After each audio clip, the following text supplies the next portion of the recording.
Friday Night Live here on FUTV. We're talking no way back from Mason Greenwood. Obviously, you would have heard what's happened over there in Madrid. Madrid derby, Getafe against Real Madrid. Bellingham involved, Greenwood again. I think this is a topic that we need to talk about because we bigged up why there is a possibility of Mason Greenwood coming back to Manchester United and where the club is at financially. But then the reality hits home and moments like this happen. So we're going to talk about that. We're going to talk about that.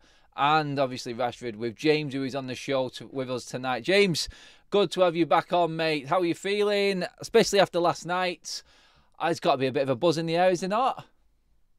Yeah, of course, mate. Listen, nothing beats a last-minute winner. And, you know, away from Old Trafford, at Molineux, Academy graduate, 97th minute, Kobbie Mainoo. Can't beat it, mate. So, yeah, over the moon. Limbs in the way end. There's nothing like it. There's nothing like it. So we're talking, and get your chat going, guys. Get your comments in the live chat. We're going to bring as much of your comments up tonight. This is a full-on interactive show with you guys tonight. We're talking everything. We're mainly getting into the academy because I want to compare where certain academy players are at, the big names, compared to where some of the younger players at United right now. Rasmus Højlund has been doing a lot of talking, I should say, over the last few days. If we're good enough, we're old enough. That's the message coming out. Great stat, James, that we just talked about then, just off camera, that Nick Cox, the head of Manchester United's academy, has just reposted saying the last 3 injury time winners in the Premier League by teenagers have all been Manchester United academy graduates, which have been Marcus Rashford, Alejandro Garnacho, and last night, Kobbie Mainoo. Where does that, or how does that make you feel, James? It makes me feel amazing, mate. It's one of the reasons I love the club. I've got connections to the club. My nana's cousin was on the Munich air disaster back in 58. So I have always had a close connection with Manchester United. And when I see an academy graduate pull on the shirt, it means a lot. And with Kobbie Mainoo, little story about the football team that I played for when I was younger, not very good. I played for Sheepland Gatley when I was about 7 or 8. And Kobbie Mainoo was there when he was 5. And fast forward 15 years and he's scoring a winner in the Premier League, which is amazing to see. But it's just Manchester United pedigree in it. You go back from the Busby Babes to class of 92 to current day. And was it 3,300 games or something with an academy graduate in the squad? It's incredible. It's Manchester United, mate. And no matter who the manager is, they're traditions that we kind of have to live up to forever. Yeah, that's it. Big shout out again before we get into the nitty gritty of the show to our sponsors today. They're sponsoring our videos today, which is Fantasy 5. If you do click on the link in the description below, guys, you can be winning £5,000 this weekend. In the description, next to that link, is the code for our mini league here on FUTV. I'm going to be announcing the winner of the competition, which was yesterday as well for the mugs. I've got both names down here. I think one of them's already realised he's a winner.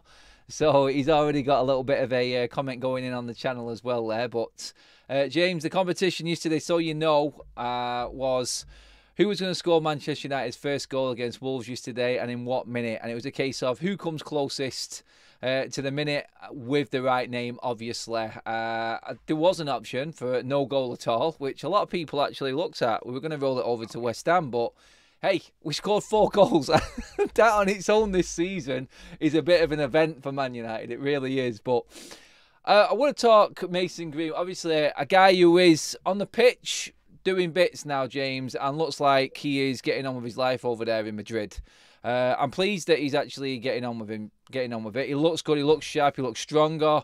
I think United have missed out ultimately, but the bigger picture, and it's quite relevant that we've got you on the show tonight because you was an avid Manchester United season ticket holder, going to games as such nearly every single week, James. I've seen you there.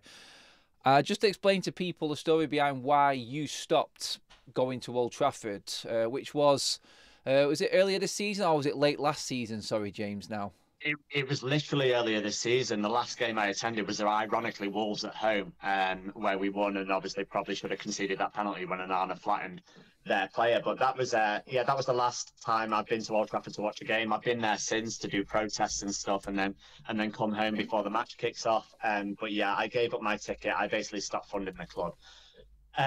Long story short, I've been going for 25, 26 years, probably 27 years actually. And yeah, I love Manchester United, boyhood club, absolutely love it. Nothing like a match day. I miss it every game. I would have loved to have been there last night, but a while ago when the Mason Greenwood news broke, I was doing stuff with another fan channel, and I remember it breaking like at the time, and I messaged the guy who runs the fan channel, and I was like, "Listen, like this is crazy. What do you think about this? Like it's absolutely mental. I've heard the WhatsApp, I've seen the images, and I was like, this is crazy, absolutely crazy. Couldn't believe it." And throughout it all, obviously in Britain we have a justice system, and what you believe about the trial, rightly or wrongly, I have my moral beliefs, and what I saw and what I heard didn't sit well with me. So I'm quite strong opinioned on this. And basically, Man United players were my idols growing up, right? So I had pictures of Beckham, Cantona, Keane, Scholes, Robson, all over my wall. And for me, being a Manchester United player is a privilege. You're a role model to millions of kids worldwide. And I couldn't support a club financially that thought it was okay that someone that could do that is a role model to young kids around the world, saying that that kind of treatment of women is okay. And so for me, as soon as it was kind of leaked to the Mirror to put the feelers out that Greenwood was coming back and that they didn't actually get rid of him, he's on loan and he's still on the books at United and his wages are still paid in part by Manchester United. And I thought there's no way that I can financially contribute to a club that is going to make that decision. And if they do sell him to Barcelona or somewhere else, I will happily go back to Old Trafford. Like I said, I missed it every game. But for me, some things are bigger than football, and yeah, that's the reason that I don't go at the moment. Yeah, no, well, hey, this is what this channel is all about. It's not just my voice. I want to bring other people in, as I always do with the comment section. There has been a strong outcry for Mason Greenwood to come back, simply because we are lacking in that department. Unfortunately for us, we've got a player there that has everything we need right now, but there's a bigger picture to it. This incident that has brought this to light, and why we are talking in this way regarding Mason Greenwood right now, is because of what happened last night in the Madrid derby with Getafe and Real Madrid. Jude Bellingham, obviously, as we know, darling of England right now, England's best player, I think, has gone in with a tackle on Mason Greenwood, has been caught on camera, and La Liga have confirmed that professional lip readers will look into this, as Getafe have reported Bellingham to La Liga. They want it in the referee's report. Jamie Jackson, who we know has been on this channel before, has covered this story and just confirmed that this has actually happened. So this is why I'm talking about this now, because this for me is a taster of what would happen, but just a minor version of what would happen if Mason Greenwood came back and what we would have to deal with. And this is the first real sort of, I would say, James, the first little outing or coming up against an English player or English representation at all for Mason Greenwood this season. And you get this from one of England's biggest stars right now coming out. And if he is charged with it, because he's reportedly called Mason Greenwood a rapist, is what he said. Now, that is as damning as it can get. It really is. I'm just going to read a bit of an extract from what Jamie has wrote here, so you guys can know where we're coming from. Jude Bellingham has been reported to La Liga after he was accused of calling Mason Greenwood a rapist during Thursday's fixture between Real Madrid and Getafe. Getafe officials requested that Bellingham alleged comment is included in the referee's match report, with an official complaint now in the hands of La Liga. So, I mean, James, that there is, like I said, a bit of a taster for what's to come if Manchester United had any thoughts of bringing him back. Yeah, I've always thought it'd be a really, really bad, not only idea from a morality standpoint, but from a professional standpoint, and just like for the club as a brand, I've always thought it'd be a horrific or horrendous decision to bring him back. If you were at any games last season, and while we were waiting for the trial to happen, whoever you were playing, say we were playing Burnley at Old Trafford, you would hear the song. It'd go something like, "The Burnley boys are on a bender, Mason Greenwood is a sex offender," and every single away team would sing that. And he wasn't even in the squad. He wasn't. He was banished away somewhere. So you've got to realise that he was going to get grief everywhere he went. And that was at home ground. That was at Old Trafford. Like, imagine what he'd get away. So he was always going to get that kind of criticism. And I can't see the chat, so Adam will probably update me because there's probably people on both sides of this. It's a very, very divisive subject. But I imagine some people may be condemning the word rapist, and they may bring up the fact that, you know, in the court of law, he's innocent and all this kind of stuff. And if you have read the transcript from the audio on the WhatsApp, and this is again my opinion, we're not talking like what was in court, and the transcript from the WhatsApp has audio, and I'm sorry if you're of a nervous disposition or whatever, but it has audio of Mason saying, go on, and then Harriet saying, no, I don't want to, no, no. And he's like, I don't care if you don't want to do this. And for me, that justifies the use of the word from Bellingham. And clearly he thinks so too. And that treatment is just the start of what he's going to get. I think you've noticed Rudiger going for quite a hard tackle on him as well. And it shows that even though opinion may be divided amongst fan bases and amongst football fans worldwide, and it probably is amongst some players, but there's definitely some players that disagree with what he did. And I think you would see that in a locker room like Manchester United. And if you believe what Ten Hag said to be true after the game last night, that performance shows that the club are together and the dressing room is together and fighting.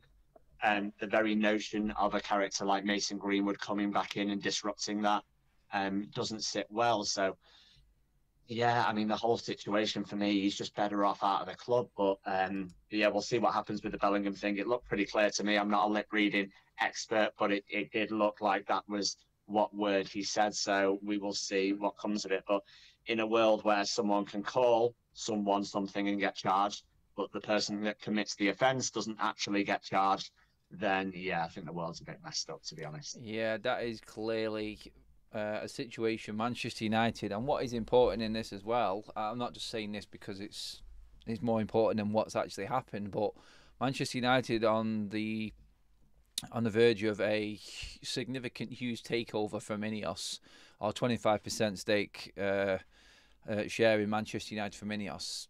You don't really want to be kickstarting your reign with unrest amongst the fan base, a split fan base because of a certain situation that's happened off the pitch.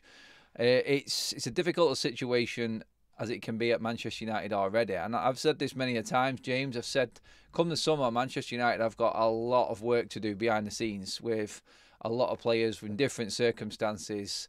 But us just talking at the start of the game there positively about Manchester United's academy players. Obviously, Mainoo's goal last night, salvaging the points for us. It's what everyone wants to see. But again, you've got the Greenwood situation now. In reality, when we're talking football now, let's take aside all of everything that we've just talked about there in terms of what was bad and what was wrong and what's not right in the world right now. How much would you take for Mason Greenwood? What do you think is a valuation? And do you think clubs will exploit Manchester United because of this situation? It's a really interesting question, to be honest. I'm going to struggle to answer it. I think, obviously, before all this came out, Mason Greenwood was a potential future superstar. He was an £100 million player, wasn't he, before? He was 80 to £100 million before all this happened, like, without a doubt. And I wouldn't have sold him for anything, by the way. Before all this came out, like, so you can think whatever you want of my opinion, but before all this came out, I wouldn't have sold him for anything. I've seen him all the way through the youth game. He broke every record possible at youth level. Absolutely lethal, left foot, right foot. He's quick. Skill-wise, ability-wise, excellent. But this is where I struggle, because when I see people retweeting Greenwood's goals for Getafe saying, oh, we're desperate, come home, star boy, all this kind of stuff, it's never been about footballing ability. Never, ever, ever. And I would have loved to see the reaction if someone like a Maguire or a McTominay or like a Wan-Bissaka or Dalot or one of the players that isn't as well thought of would have committed something, and whether people would have been so desperate to get them back, or whether they're making that judgment on a footballing ability thing. Because for me, the footballing ability isn't relevant. Like, he could score banger after banger, he could score 50 goals in La Liga, and I still wouldn't want him back. It's a morality thing. It's not a footballing thing. We could be desperate for a right winger. Let's face it, our right wingers aren't exactly tearing it up. On the value thing, Yep. honestly, I really struggle. I mean, if you ask me personally, I'd get rid of him on a free. But in terms of a realistic value, he's probably proved he can do it in other leagues. Some other leagues are willing to kind of accept that and take that risk. So maybe, I mean, I don't even know what, 20, 25 million, something like that, 15 to 25 million. Clubs that are obviously going to try and use the case and the reputation to try and bring United down on a price tag. I don't really know where people think value wise. I Well, mean, what are you saying value wise? you look at it this way: Getafe have already put a bid in for 40 million for him. I reckon Oh, right. Well, in Manchester. that case, yeah. Well, I'm way off with 15, 20. I didn't know. This is where it's actually at right now. It comes to a football business sense of things. Manchester United either just get rid of the issue, deal with it, get a little bit of money, or actually try and bump up the price. I still feel like there is a conversation that is going to happen about Mason Greenwood coming back to United. Crazily, I've said this on shows before. I do think there will be a conversation, but I just feel like this event has really shown exactly what you are bringing back. This is like the first real sort of event, you could say. Obviously, we've had chants from fans in Spain, but right now it is going to be nowhere near as feisty. And I'm talking here English teams as well. It's not just United. I just don't think if this is the sort of reaction we're getting from an English player, the first one he's come up against, then honestly, I don't think any English team is going to be able to house him or even think about bringing him in at all. So it's a whirlwind of a situation with Mason Greenwood. It really is. I'm happy that he's moving on and he can get on with his life over there. I just fear for what is coming for everyone involved, including him and his family and his newborn, if he came back over to England. But I want to move on. Guys, please give the video a like while you're in. Get your comments coming in, because now we're moving on to we talked the other day, James, and I did ask you to come on. This is where it gets... we start bringing the comedy value back in right now. Jose Mourinho. I mean, he's still going at it. He's just a noise in the background at the moment. And actually, Sir Jim has been talking about managers that he's sort of idolised as a football fan growing up. Now, Simeone, his name has come up. He's someone who he really rates. I got a shiver down my spine, honestly, when he mentioned Simeone. I'm not saying that guy is not a good manager or a leader or anything like that, but he's just not fit for Manchester United for me. On Jose Mourinho, with you, James, if the opportunity came around, and this is only obviously if Erik ten Hag ends up leaving Manchester United at the end of the season, do you feel Jose Mourinho is a candidate, first of all, and will be in the thinking of the new structure which is going to be in place for Manchester United? Yeah, I think, to be honest, I mean, the fact that he's put his name forward, when someone with that kind of resume puts their name forward, I think they have to be considered, whether you think they're the perfect fit or not. I think it's pretty hard to ignore probably one of the top 5 managers that I can name in my lifetime without a shadow of a doubt. Where do you think he is ranked in the world now? Do you feel like he's lost some of that gravitas? Do you feel like he's lost some of that swagger and that fear factor that was Jose when he first burst on the scene? Well, yeah, of course he has. But then when you talk about gravitas, like winning the Champions League with Porto and winning the treble with that Inter team has to hold some gravitas. Breaking records with Real Madrid, totally dominating with Chelsea. And that all has to have some gravitas. And don't forget, he won a couple of competitions with a Man United team that hasn't really won much since or before that, post Fergie as well. So he comes with a reputation. Is it the same reputation he had in, the noughties going into the 2010s? No, it's not. But he's still a manager with a reputation. And would I personally take him? You know what? If he came, it'd be crazy. The one reason I wouldn't is I've got friends that work at the club, and they said, for all the people on the internet that hate Ollie, they said that the place was just so toxic work-wise when Mourinho was there.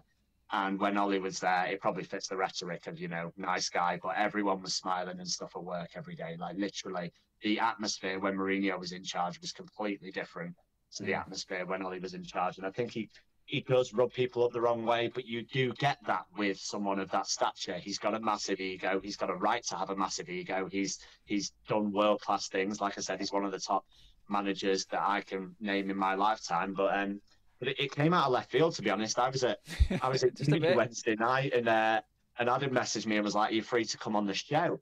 And I was like, "Yeah, sure." And he's like, "About this Jose news." I'm like, "What Jose news?" So I loaded up Twitter and seen that he'd come out and done a podcast or something and basically said he'd, got unfinished business with United. And I was like, God, never ends, does it, United? Never ends. Unfinished business. Wow, yeah. God, Jose Mourinho. But yeah, there are a number of managers sort of floating around right now. Obviously, a quick shout out to Michael Manning. Welcome to the Members Club. Gifted by Honest Tiger, the legend of the channel. Thank you very much, my friend. I got a membership gifted by him yesterday, I think. So fair play. Thank you very much. There you go. We Too late to enter that mug competition now, Rob. we got a live member on the show who was gifted by Honest Tiger. That's what it's all about. That is what it is all about. But yeah, we could be going into a summer, James, where you've got Liverpool and both Liverpool and Manchester United looking for a new manager. Now, that's a crazy one, isn't it? Do you feel like, with what's happened with Liverpool and Klopp, that Manchester United are now looking in a more serious way for another manager, just in case? You feel like they've upped their search, basically, and just gone, right, okay, if this doesn't go well with Ten Hag and we decide to go this way and make a clean sweep, do you feel like they're actually looking at this now going, right, we realistically now need to have our number one targets in place, who we're going to go for here, and maybe put some feelers out? It was kind of a shock what happened with Jurgen Klopp and the announcement, but it has definitely put a different spin on what's coming in the summer, James. I think not only the Klopp news, but I think just Ineos coming in general and taking charge of footballing operations. And you've got to realise that the guys that are coming in are business people. And the number one thing in business is having a plan. And you have to have a plan for all scenarios. You have to have an option A, an option B, an option C, all the way down to option Z. Like, you need to have multiple different options for depending on what route things take and what path things take. And I think as soon as the Ineos deal was announced and that they were going to have control of the football inside, I very much believe that Ten Hag would probably get to the end of the season unless there's some kind of disaster.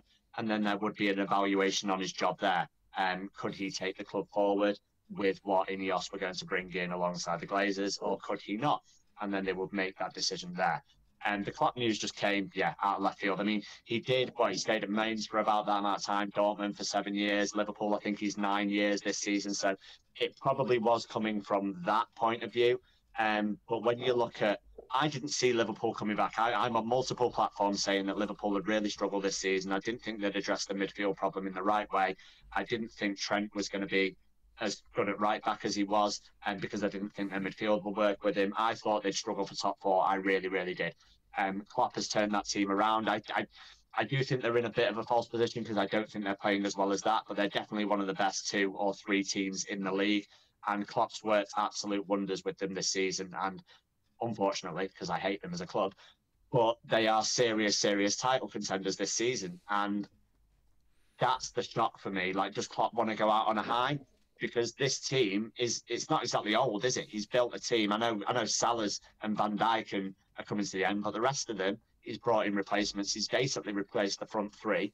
He's got Nunes in and Jota in, Diaz in, and he's brought Szoboszlai in. McAllister's young now. Conor Bradley's coming through. They've got players there that could compete for the next 3, 4, 5 years. So it's whether he wants to go out on a high or whether he's just thought, what, I've had enough kind of thing, and it's stressful, or maybe there's other circumstances that we don't know about. It's a strange one with Klopp. Yeah, definitely. It's like I spoke with Craig, obviously, on top of the league yesterday regarding Liverpool, and he just said, I've just got to go along. The guys earn enough respect for us to just trust him in what he's saying. Like, he is tired and he just needs a break away from football. But you're always thinking that there's something going on behind the scenes. I mean, as a United fan, we're always thinking that because there's always something going on behind the scenes. So, yeah, Daz Salford with the super chat. Cheers. Mainu is quickly becoming my favourite at United. Oh, I think he's a favourite of everyone. I absolutely love the guy. I think he's absolutely outstanding. I was actually on TalkSport talking this morning about him, and where he was in the summer getting injured against Real Madrid to where he is now, and he's come back with that injury, I just think it's testament. And I did give Ten Hag some credit earlier on for the way he's handled Garnacho and Mainu coming through. So anyone who says I'm always going in on Ten Hag, I do balance it out every now and then and make sure that there is another side to the argument as well. But yeah, I feel like Mainu, if we nurture him right, he could be an absolute superstar at the football club. That is his classmate, but what he does need, because he's a young player, right? And the thing is, I think at Manchester United, people expect players to drop 8, 9, 10, like out of 10 every week, and they won't do, especially young players. Like there will be games where Kobe Mainu he's caught off it a little bit. Like I think one of the goals in the last couple of games, I think he got caught on the ball and we conceded from. So that is going to happen, but that's why you should have your more experienced players like your Casemiros and stuff. And it's going to happen with Garnacho as well. And then you should have your more experienced players helping him out. And it'll happen with Højlund. And the whole idea is that you've got these young players that can deliver these 9 out of 10s, 8 out of 10s. But every so often they're going to deliver a 5 out of 10. And that's okay. They're growing as footballers. Like they're not supposed to be world beaters on this stage already. Like what I saw from Kobe Mainu last night was someone that took the game into their own hands. They played it simple. They played really well all 90 minutes. And when he was needed, he stepped up. Excellent strength, little nutmeg, drop of the shoulder, superb composed finish. Like, absolute incredible goal. Absolutely. It's up there. Like, obviously, it's very different to Garnacho's finish against Everton, but those are my 2 goals of the season for me, from a Man United point of view, both in different ways, but both from youth talents. Absolutely superb.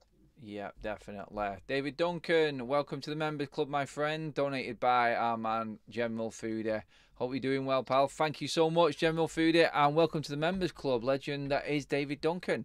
I just wanted to quickly go over the sponsors again, guys, for tonight's show. All I want you guys to do is drop in the description, click on that link. Just do that for me. It helps the channel out no end whatsoever. All you have to do is go to that link there, follow the rules. It's dead straightforward on the screen. As you can see on the screen right now, we've got winners there. Literally, 3rd one already this season in Woodsy. His players, McTominay, Watkins, Declan Rice, Gordon, and Mbeumo. You wouldn't pick that as your 5 players for the weekend, but just goes to show. Look at the games. Pick out the ones you think they might work in, and get your players in. Register. It's free, and you can win £5 if you get it right. Do you know your Premier League football? Well, there you go. Here's a big test. And also next to that is the code for our mini league as well here on FUTV. Do join in the fun. I'm in it. Kaz is in it. I'm sure James is going to have a go at it as well, because now I've teed him up. Now, mate. But yeah, I guarantee you won't win anyway. But I am going to announce who has won the mugs in the competition, which was the first goal scorer yesterday in the game against Wolves. They were George Kowalski. Love that name, by the way. George Kowalski and Richard Hawkins, 1958. Them 2 are the winners. Guys, just drop a comment in on this video, both of you, when it goes up after the live stream is finished. That's all you need to do. Just say, I'm a winner in the message, something along them lines. We'll get you hooked up and get this done and sorted. Well done to you. It wasn't a bad guess at all. Both went with Rashford. And this, I feel, Richard came in right at the end when he found out that Rashford was playing. But massive credit to George. You actually picked Rashford before we got the team news. So, yeah, good on you. And well done. Big Phil, welcome to the Members Club. Donated by the man Daz Salford. I love that Skulls picture, Daz, by the way, that you've got as your profile picture. That was the Barcelona scream. I want it in the semi-final. I love that moment. That was a great moment. Right. That game just reminds me, right? Like when people talk about style of play and stuff, and they talk about like, oh, you know, Fergie always played this fantastic football. Like I've never seen us be battered for 170 minutes of a 2-leg tie like we were there, and then Paul Scholes just picks it up from 30 yards and just slices it top pins. Like we got battered in that game. Absolutely battered. Unreal. It was, and we missed a penalty in the first leg as well. Yeah. I remember Rashford, Ronaldo hit the post. Ronaldo, Cristiano, yeah. Oh, God. I actually remember Messi coming out after that game and saying they were really happy that was like their sign that they were going to be great because they competed with Manchester United. They saw Manchester United's Fergie as the benchmark. And when we were only beaten 1-0 by Manchester United, Messi, when asked about it, thought, we're going to make it just because of that game, that semi-final. They knew they were going to win it the season after. They literally knew they were going to make it because they would have been more advanced the next year, and it turned out that way. To United's detriment a couple of years on as well. So, yeah, that was the best team that I've ever seen play, by the way.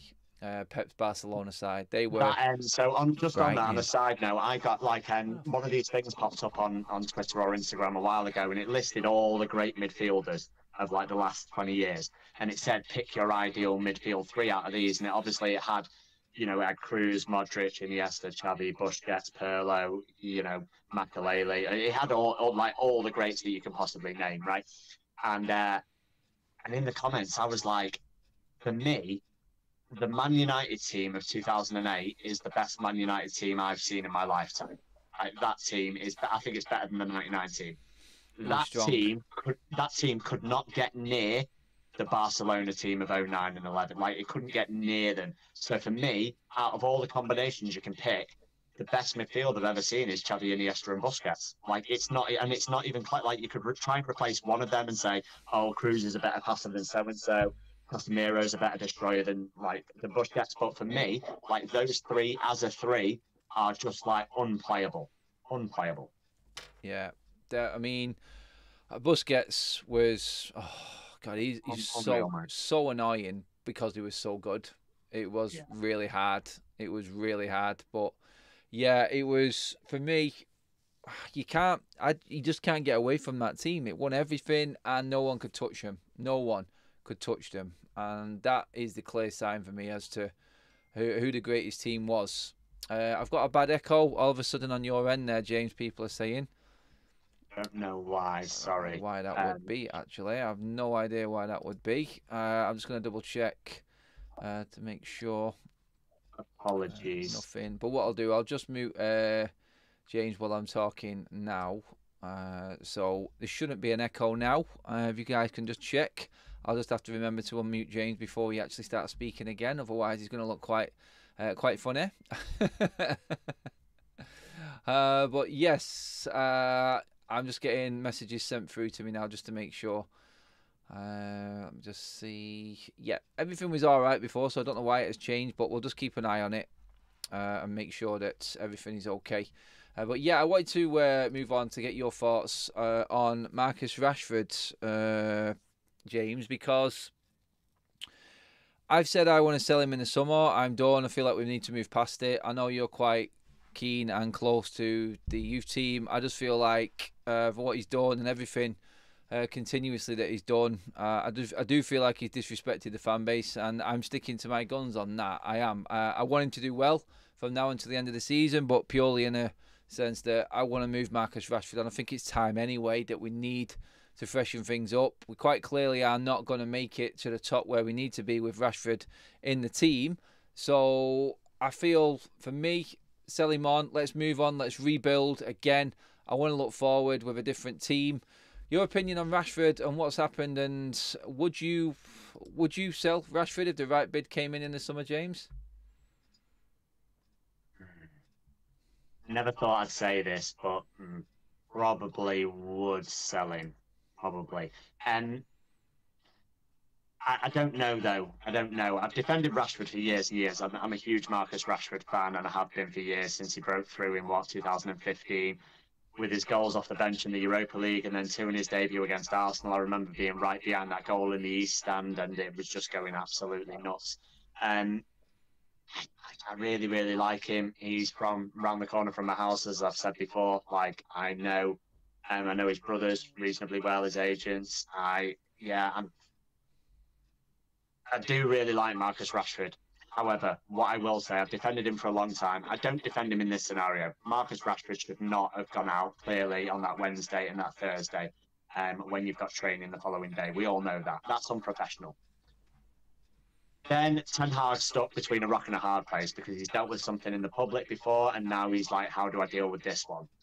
And he tries to deal with it, and by all accounts, we don't know exactly what's happened, but by all accounts, Rashford has accepted some kind of accountability for what's happened, must have said sorry in some capacity. And Ten Hag, against the will of probably a lot of fans, has started him on Sunday. Then he starts on Sunday and he scores a pretty good goal, to be fair. Really good finish, bottom corner. And sorry, not Thursday. Sorry, he starts last night. Yeah, he starts last night. Scores a really good goal. And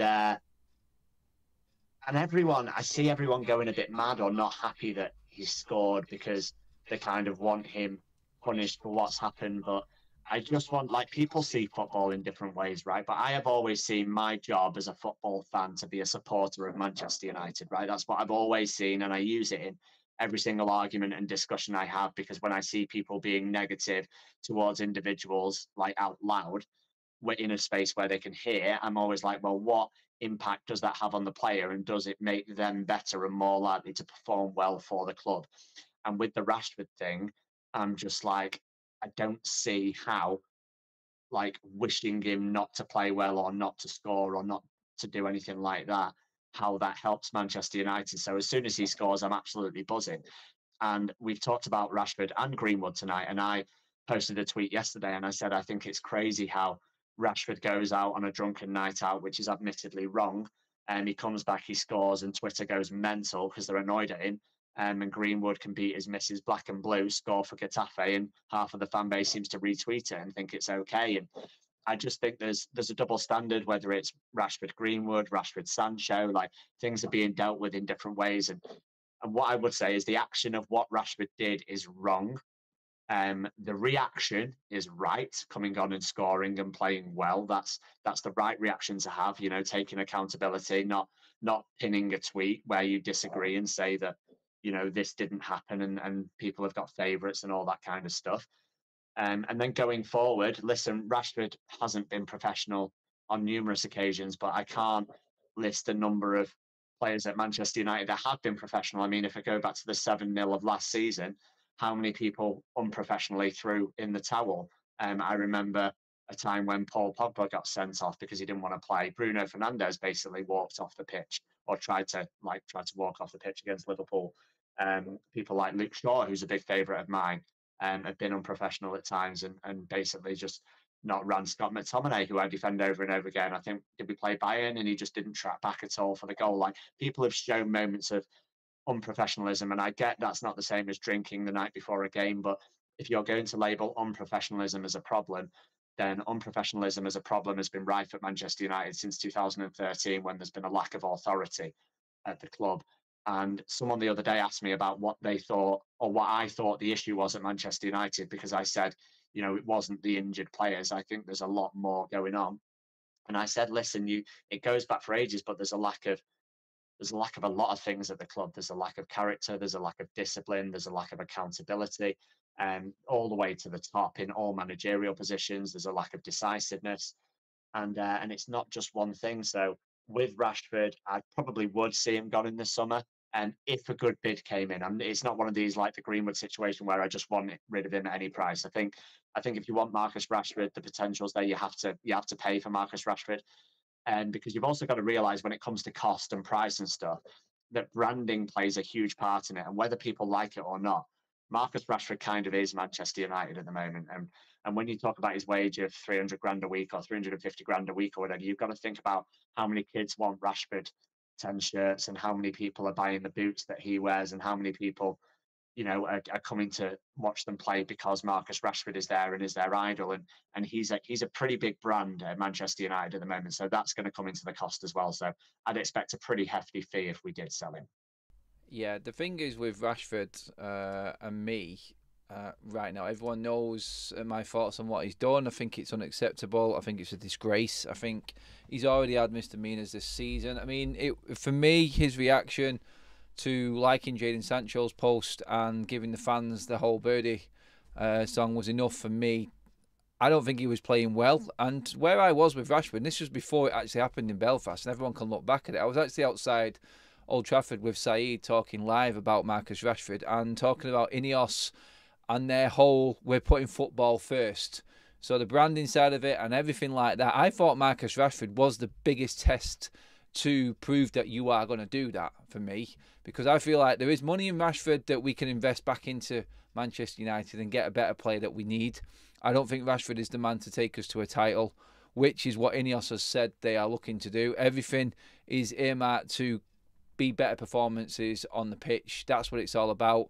We're now hearing as well, James, that the ticket prices for next season are going up by 5%. We've all just been sent emails by the football club to say that prices are going up as of next season at the football club.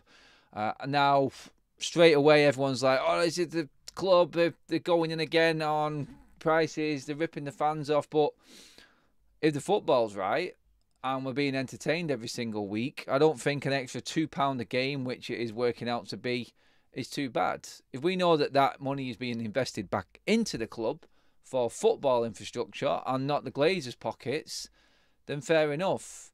So I feel like Ineos, before Rashford did any of this, James, were the main factor in Rashford possibly being moved on, because you listen to what Sir David Brailsford said.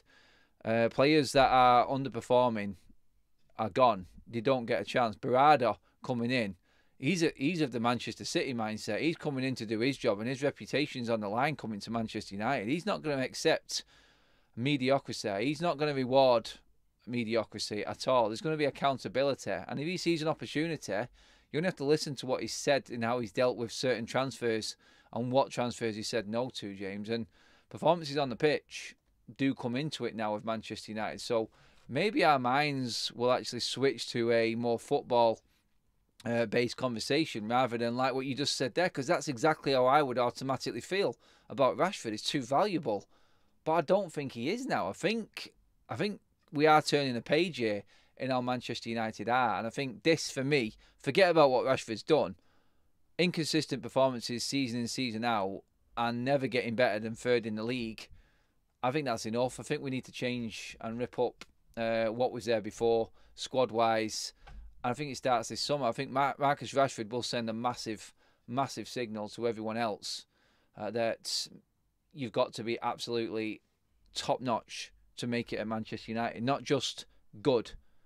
And that's where I feel like I'm at with Marcus Rashford. It was beforehand, even more so now. Yes, it has pushed me over the edge, but I'm selling Marcus Rashford in the summer when that right offer comes in for me. But just quickly, your thoughts on that football side of it, James, and do you think that that's going to influence Manchester United's summer even more and be a completely different summer for us fans?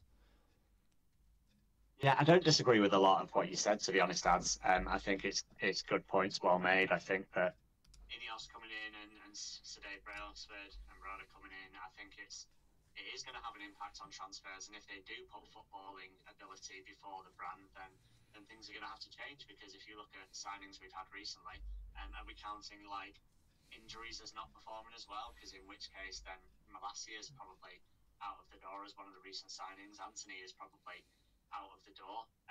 There's been a few signings that haven't really made it. I mean, is Andre Onana, is his place up for Hopefully. He's not been performing well either. So I think a lot of people would probably quite happily, if you're using that as the merit for judgment, I think a lot of people would probably see him out the door as well. So yeah, I think if you are just going to use football, then there's a lot of people. What I would say is that Rashford probably, and people don't want to hear this, I think he's got quite a lot of credit in the bank from last season. And I think it's still in people's minds, especially Ten Hag. Ten Hag was under pressure coming in first season. United, have just come off their worst Premier League season in history.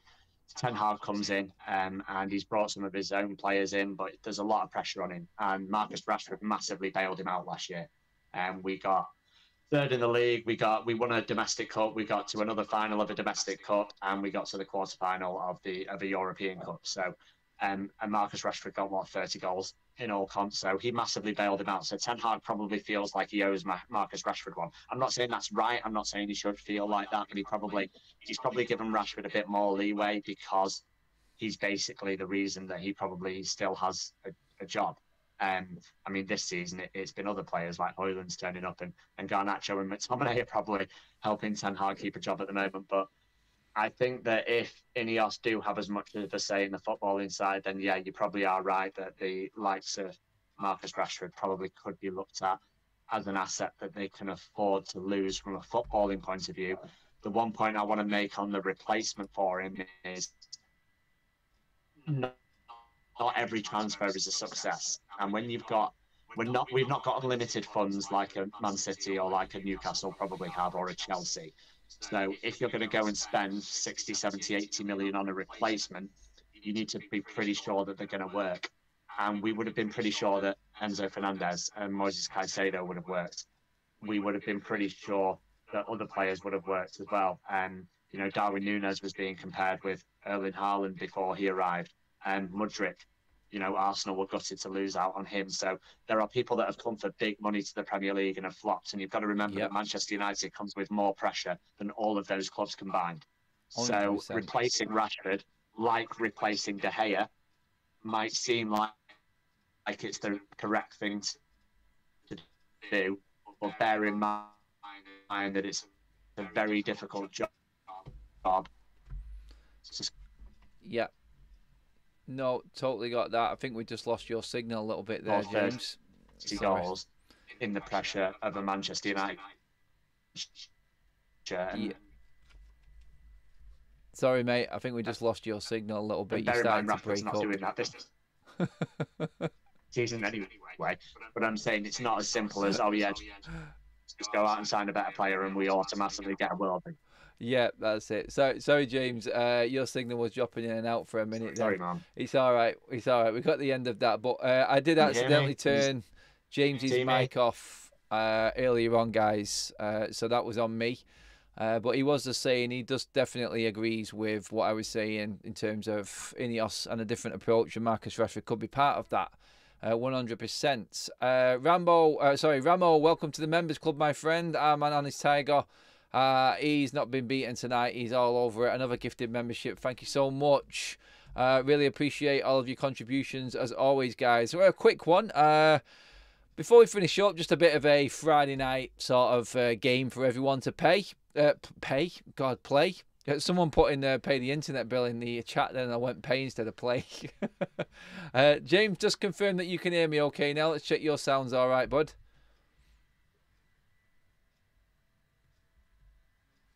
No. Okay. He can't hear me. I think James is gone. Let me just double check. Yeah, James is gone. He's not even on my screen anymore. That's lovely. But yeah. Right.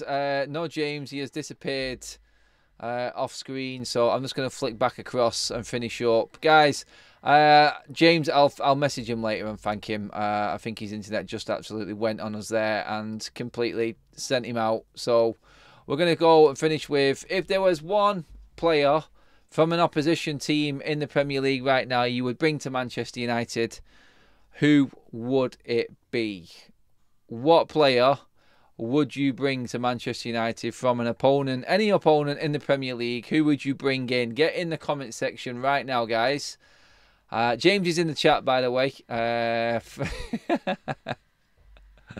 Rashford's family's down the road blocking his signal.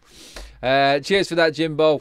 Loved getting you on, mate. But yeah, guys, get in the chat right now. Let me know who you would bring in. What player would you bring into Manchester United from an opponent in the Premier League right now? What position? What player? Let me know. Damon, Alisson. It's a good shout, that, actually, Alisson.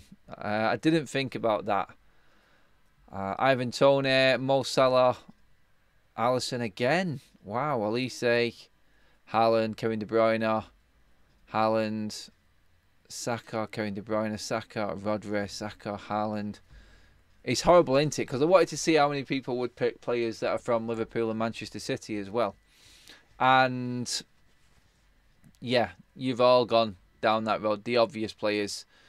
We just haven't got that type of player, have we?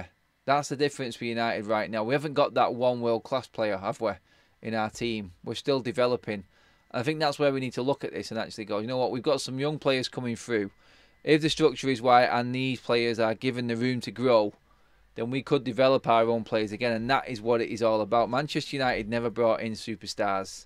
Only when Fergie wanted to put the icing on the cake just to complete a team that he was building that season did we get that big player in a transfer. Manchester United create superstars. That's what we used to do. We brought players through from the ranks and we made it happen. We created every single major player at this football club. Barring a few, obviously, I know, but that is what United need to get back to. And you know what? If financial fair play kicks in, it hampers everyone like it has this January, I think it's a good thing.